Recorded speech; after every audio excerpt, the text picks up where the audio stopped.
The biggest mistake you can make when repotting your seedlings isn't about how you do it, it's when you do it. Most people wait until the roots are peeking through the drainage holes or circling inside the container. But by then, you've already slowed your plant down. So when should you repot them? Let me show you what to look for instead. I won't drag the answer on this one. 4 weeks is the sweet spot to start thinking about moving your seedlings to a bigger pot. But why exactly is that? These little leaves here are a super secret, underrated indicator that your plant needs a new home. The cotyledons. These are the first leaves that emerge from the soil, but they're not supposed to stick around forever. They're meant to be an initial food source for your seedlings until the first set of true leaves appear.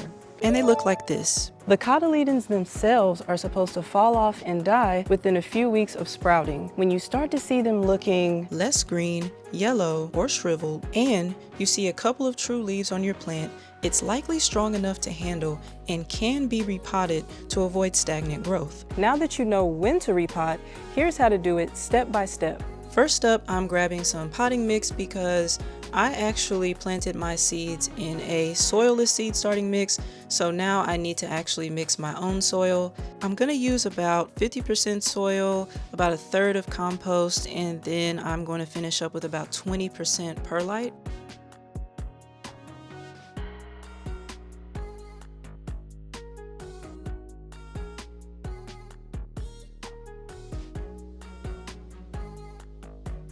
Then you want to grab whatever nursery pot you're going to use. Just make sure it's at least 3 inches tall.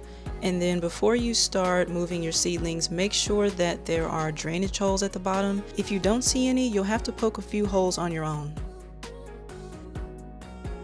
Next, grab your seedlings, and whether you have these in a tray or individual cells, turn it upside down and give it a gentle shake. Squeeze on the sides of your containers just to loosen up the growing medium that you currently have, and then it should slide out really easy. Add a little soil to the bottom of your container to give a little buffer and add a little bit of spacing for the roots to keep expanding over the next few weeks.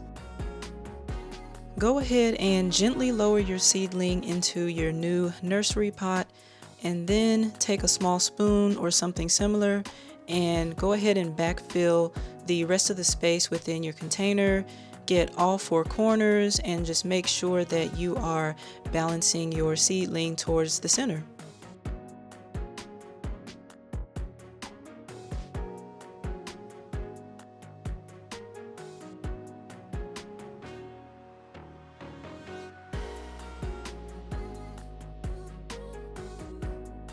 The last step is to gently water your soil in, and I'm going to do this by adding a half-strength dose of a little bit of fertilizer to give my seedlings just a little bit of a pump. So I'm watering with this fishy seaweed mixture, and it's really important to do this gently. So if you have a solo cup or something like that, use that to aim the water out and just make sure you're being gentle.